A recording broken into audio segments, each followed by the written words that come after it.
नमस्कार। बहुत बहुत स्वागत है आपका light of study with Priyanshu Tiwari नामक चैनल पर। आज लगभग 10 से 11 दिन के बाद वीडियो मैं बना पा रहा हूँ। कुछ कारणवश इतने दिन तक मैं वीडियो बनाने में सक्षम नहीं था। आज चूँकि आज से लगभग दो से ढाई महीने के उपरांत ही 10th क्लास के एग्जाम भी आरंभ होने वाले हैं, तो उसी से संबंधित एक मुद्दा, क्योंकि 2-3 बच्चों ने ग्रुप में भी ये डाला है कि सर एक चैप्टर संघवाद, जिसे हम लोग फेडरलिज्म बोलते हैं,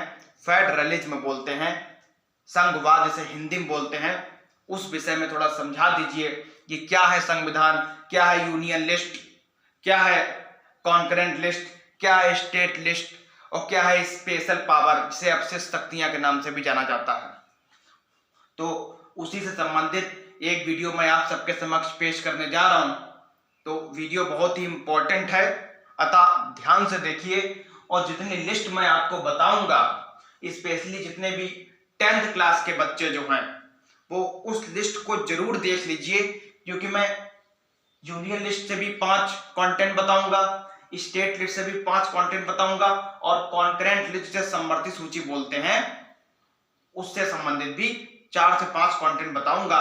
पहले संघवाद क्या है ये तो जनरली सबको पता होगा, अगर थोड़ा जिसने पढ़ा होगा। संघवाद या फेडरलिज्म क्या है ये पॉलिटिक्स में 10th क्लास की बुक में भी दिया है। तो इसके संबंधित जो इसकी लिस्ट है, क्योंकि एग्जाम में हमें ज्यादा नहीं लिखना है, एग्जाम में हमें जो लिखना है पॉइंट टू पॉइंट लिखना है, उसी के बेस पे नंबर अधिक से अधिक स्टूडेंट प्राप्त कर सकते हैं। ज्यादा बड़ा लिखने की कोशिश ना करते हुए जितना भी लिखें वो सटीक और पॉइंट टू पॉइंट लिखने की ही कोशिश रहनी चाहिए हमारी। तो चैप्टर जो है वो है संघवाद,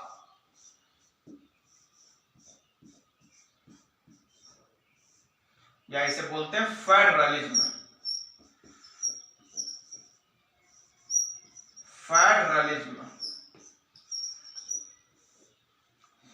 तो पहले समझ लें कि what do you understand by federalism.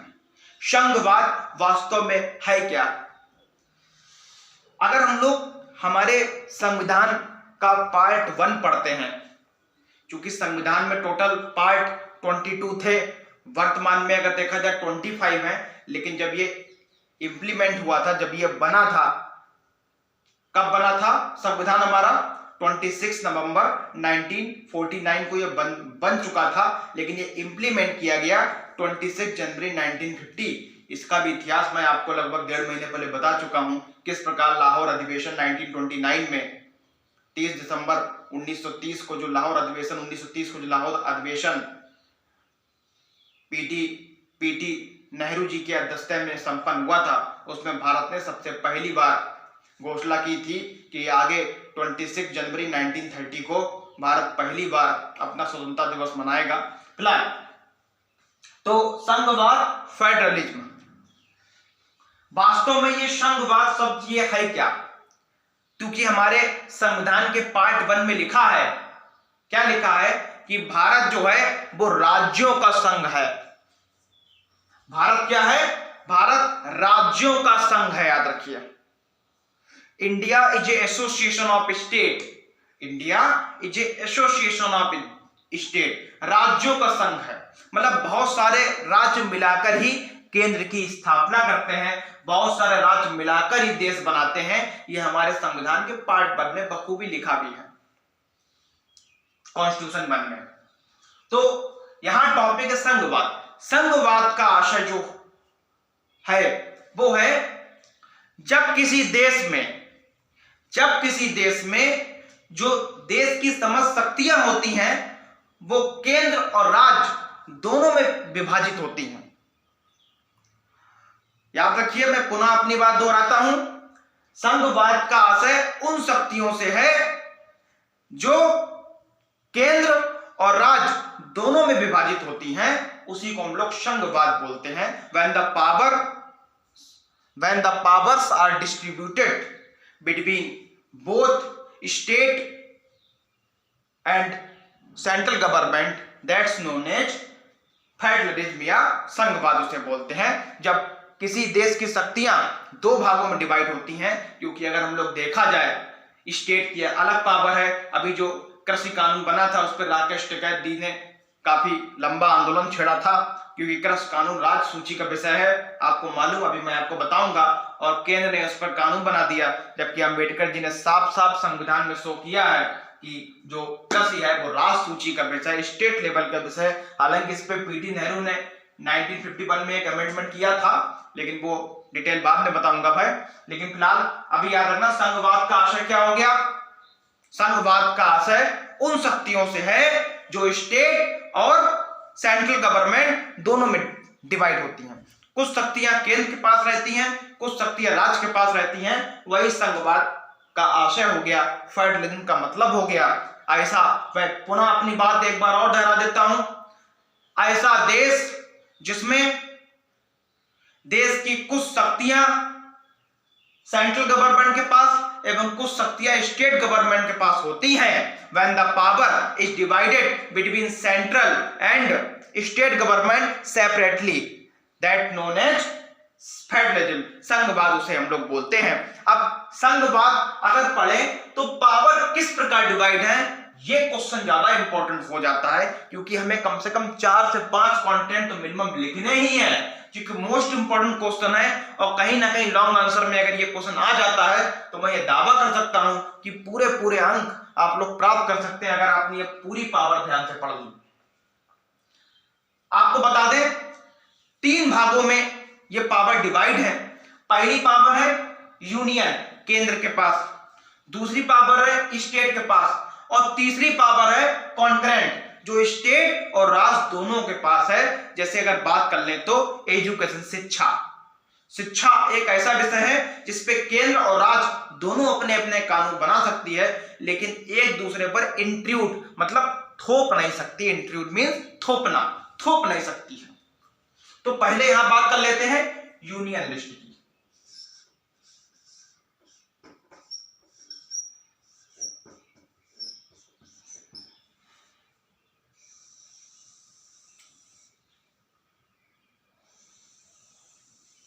Union list note जरूर कर लीजिए, नहीं तो स्क्रीनशॉट ले लीजिए। तो यूनियन लिस्ट, दूसरी है स्टेट लिस्ट, स्टेट लिस्ट राज्य, और तीसरी है कॉन्करेंट, COCURRENT,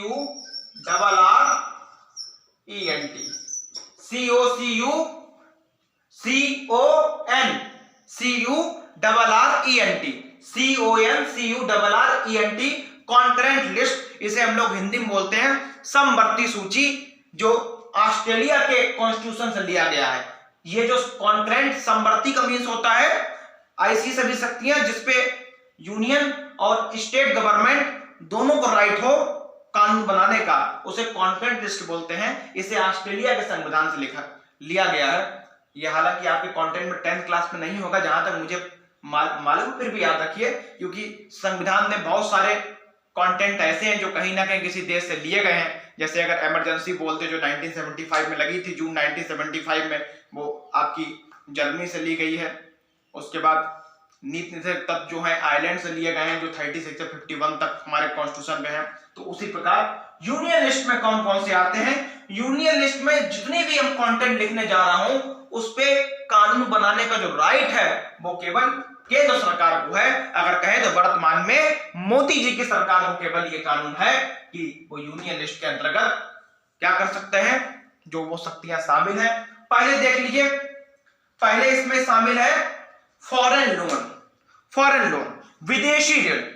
विदेशी ऋण जो है, विदेशी ऋण के मामले में केवल यूनियन लिस्ट का ही इंटरफेरेंस रहेगा। स्टेट गवर्नमेंट इसमें इंटरफेरेंस नहीं कर सकती है, क्योंकि हमारे कॉन्स्टिट्यूशन में लिखा है कि फॉरेन लोन जो है, आपने देखा भी होगा, जब चाहे लोन सरकार दे देती है, जब चाहे लोन किसी जैसे वर्ल्ड बैंक, IMF से ले भी लेती है। अभी अमेरिका ने भी कोविड के टाइम भारत को ऋण दिया था, और भारत ने भी अमेरिका को कुछ ऋण प्रोवाइड किया था। $1 बिलियन लगभग मालदीव को ऋण दिया था आज से 3 से 3.5 साल पहले। तो यूनियन लिस्ट में पहला कंटेंट आपको एग्जाम में यही सब कंटेंट लिखने हैं, फॉरेन लिस्ट।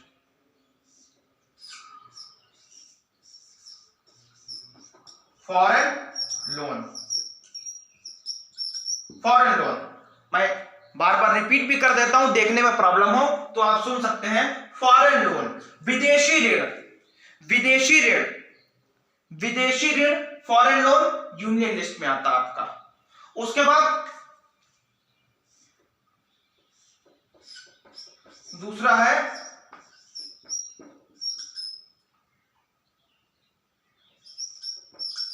दूसरा एक फॉरेन लोन हो गया मतलब विदेशी ऋण, दूसरा हो गया फॉरेन अफेयर्स मतलब विदेशी,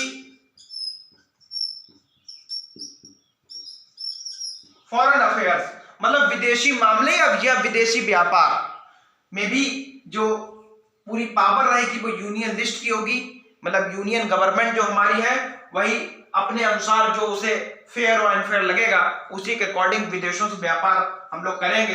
जैसा कि $126 बिलियन चीन से रिकॉर्ड हमारा हो चुका है, पूरा जो इंपोर्ट एक्सपोर्ट हम लोग करते हैं रिकॉर्ड $126 बिलियन, जो अब तक का रिकॉर्ड है $126 बिलियन, याद रखिए। फॉरेन लोन, फॉरेन अफेयर्स, उसके बाद बैंक, उसके बाद बैंकिंग। बैंकिंग कौन सी सूची का विषय है? यूनियन लिस्ट का। Banking, BANKING, banking. उसके बाद रेलवे, हाल ही में बुलेट ट्रेन जो कि जापान से, इस समय सुना भी होगा आपने जब मोदी जी जापान गए थे आज से लगभग 5 साल पहले, तब ये काफी चर्चा में विषय रहा था। तो रेलवे भी किसका विषय है? रेलवे पे कानून कौन बना सकता है? हमारी केंद्र सरकार। रोड,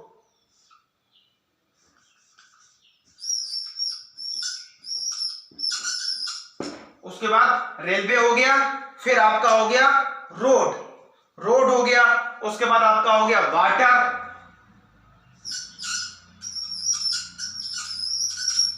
उसके बाद आपका क्या हो गया? वाटर, उसके बाद आपका हो गया वाटर, वाटर, रोड, वाटर, उसके बाद आपका हो गया सेंसस। सेंसस मींस जनसंख्या। आपको मालूम होगा 2021 में कोविड के कारण, क्योंकि हमारा जो सेंसस होता है जनसंख्या की गणना जो होती है वो 1881 से शुरुआत हुई थी उसके लॉर्ड रिपन के शासनकाल में और लगातार हो रही है, हर 10 साल में होती है। 2011 में हुई थी, 2021 में ये कार्य कोविड के कारण नहीं हो सका, तो इसका मेरे साथ 2022 में डिले होगा। अब ये 2023 में ही रिपोर्ट आएगी। लगभग 35 लाख लोग मिलकर इसमें काम कर रहे हैं और ये आरंभ भी हो चुका है। मेरे हिसाब से फरवरी तक इसका डाटा भी आ जाना चाहिए, फरवरी 2023 तक। कोविड के कारण ये 2021 में नहीं हो पाया। तो सेंसस, सेंसस मतलब जनसंख्या की गणना या जनसंख्या। सेंसस भी आपका CENSUS, सेंसस भी आपका इसी का विषय है। और नेक्स्ट है इंटरनेशनल रिवर। याद रखिए मैं इंटरनेशनल रिवर की बात कर रहा हूं। इंटरनेशनल रिवर, इंटरनेशनल रिवर,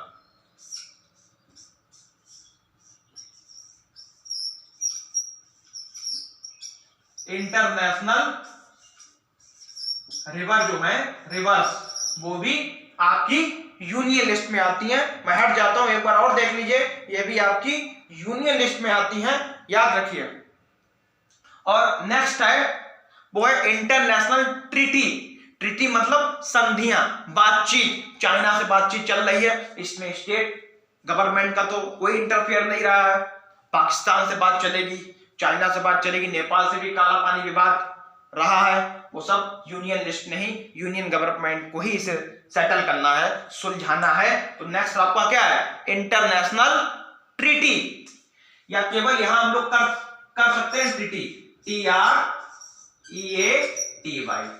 तो ये आपके कंटेंट है। लगभग 7 से 8 विषय मैंने आपको बता दिए हैं। फॉरेन लोन, उसके foreign affair, banking, railway, road, water, census, international river और आपकी ट्रीटी, संधियां, बातचीत, अन्य देशों से बातचीत। अब बात कर लेते हैं हम लोग स्टेट लिस्ट की। स्टेट लिस्ट ऐसी शक्तियां जिसपे कानून केवल स्टेट सरकार ही बना सकती है, याद रखिए। स्टेट पावर में कौन कौन है? पहला आ जाता आपका, मोस्ट इंपॉर्टेंट है, वो है मेडिकल, मतलब स्वास्थ्य, चिकित्सा। पहला आपका क्या आ जाएगा? पहला आपका इसमें आ जाएगा मेडिकल, स्वास्थ्य। स्वास्थ्य किस विषय का विषय है? स्टेट लिस्ट का। स्वास्थ्य पे यूनियन गवर्नमेंट इंटरफेयर नहीं कर सकती, याद रखिए, क्योंकि स्वास्थ्य हमारे संविधान के अकॉर्डिंग मेडिकल स्टेट लिस्ट का ही विषय, याद रखिए, स्टेट। उसके बाद पुलिस, जो कि बताने की जरूरत नहीं है, थोड़ा भी अगर आप लोग न्यूज़पेपर समाचार पढ़ते हो तो आपको मालूम होना चाहिए कि पुलिस, राजस्थान की पुलिस, राजस्थान में कांग्रेस सरकार है तो राजस्थान की पुलिस वही वर्क करेगी जो अशोक गहलोत, जो वहां के कांग्रेस के मुख्यमंत्री है, वो कहेंगे, वो जो बोलेंगे पुलिस को वही करना पड़ेगा, क्योंकि पुलिस स्टेट गवर्नमेंट के हाथ में होती है, याद रखिए। पुलिस अगर स्टेट के हाथ में है तो ट्रिक के माध्यम से जेल, इसे इम्प्राइजनमेंट भी बोल सकते हैं हम लोग, प्रिजन भी बोल सकते हैं, जो आपको उचित लगे। वैसे जेल को हम लोग जेल भी बोलते हैं इंग्लिश में, याद रखिए। इम्प्राइजनमेंट कर सकते हैं, प्रिजन भी कर सकते हैं, जेल भी कर सकते हैं, जो आपको उचित रखे। जेल अगर है तो जस्टिस मतलब न्याय, याद रखिए, मेडिकल, पुलिस, जेल, जस्टिस, ये भी इसी पुस्तक। और एक अभी मैंने आपको बताया वो है एग्रीकल्चर, कृषि कानून वाला विरोध हुआ था, मालूम होगा। एग्रीकल्चर स्टेट लिस्ट का विषय है, इस पे कानून केवल स्टेट सरकार बना सकती है। उसका रीजन है हर राज्य की जो मिट्टी है, एग्रीकल्चर अधिकतर अगर हम लोग पढ़े तो मिट्टी पर डिपेंड करती है। जैसे हमारी यूपी की मिट्टी जो है एलुवाइल सॉइल है, जिसे हम लोग जलोढ़ मिट्टी बोलते हैं। इस पे गेहूं की फसल इसलिए होती है क्योंकि जो गेहूं व वीट है वो केवल एलुवाइल और लोमी, मतलब लोमी सॉइल में ही हो सकता है। यही कारण है कि यहाँ पे हमारे गेहूं ज्यादा होता है। अब इसीलिए हर सरकार की मिट्टी अलग अलग है। जैसे कॉटन देखा जाए तो गुजरात, मध्य प्रदेश, महाराष्ट्र में होता है, क्योंकि वहां काली मिट्टी पाई जाती है। तो इसीलिए एग्रीकल्चर जो है वो स्टेट लिस्ट का विषय है। इस पे कुछ सुधार 1951 में नेहरू जी ने किया था, उसके विषय में चर्चा बाद में करेंगे, लेकिन हम लोग अभी यहां समझते हैं एग्रीकल्चर।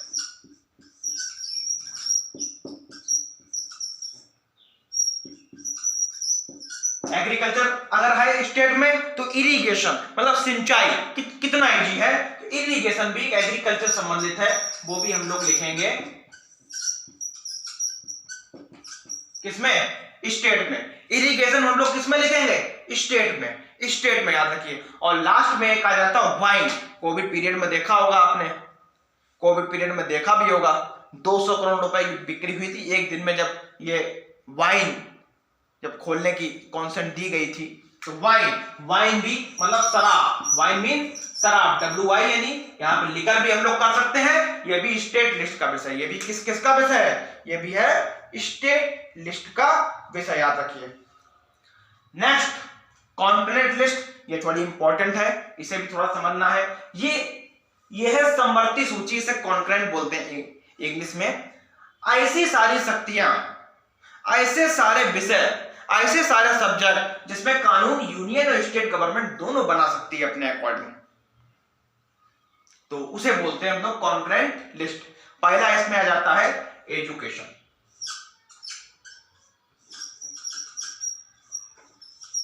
एजुकेशन थोड़ा अगर हम लोग पढ़ लें, 1976 तक एजुकेशन स्टेट लिस्ट का ही विषय था, लेकिन 1976 में इंदिरा गांधी जी की सरकार, आपको मालूम होगा इंदिरा गांधी जी की सरकार थी उस समय, तो इसमें 42nd अमेंडमेंट हुआ था 1940। हालांकि 1977 के चुनाव में वो हार गई थी रामनारायण से, रायबरेली से, वो अलग चीज है, लेकिन 1976 में एजुकेशन को स्टेट लिस्ट से उठाकर कॉन्करेंट लिस्ट में डाल दिया। 42nd अमेंडमेंट हुआ है। वर्तमान में भारत में कुल 105 अमेंडमेंट हो चुके हैं। उस समय 42nd अमेंडमेंट हुआ था 1976 में, याद रखिए। तब ये एजुकेशन को स्टेट लिस्ट से कॉन्करेंट लिस्ट में डाल दिया। लेकिन आपको ये नहीं पढ़ना है, आपको अभी पढ़ना है एजुकेशन कॉन्करेंट लिस्ट का विषय है, एजुकेशन कॉन्करेंट लिस्ट का विषय। उसके बाद आगे आ जाता है जो वेजर एसोसिएशन या लेबर एसोसिएशन, मतलब मजदूर संघ, मजदूर भी समवर्ती सूची का विषय है। लेबर एसोसिएशन, भारत के जो लेबर है, लेबर एसोसिएशन, शॉर्टकट में लिख दिया है। लेबर एसोसिएशन भी मेरा इसी सूची का विषय है। और लास्ट में एक चीज आपका और आ जाता है, वो आपका है फॉरेस्ट।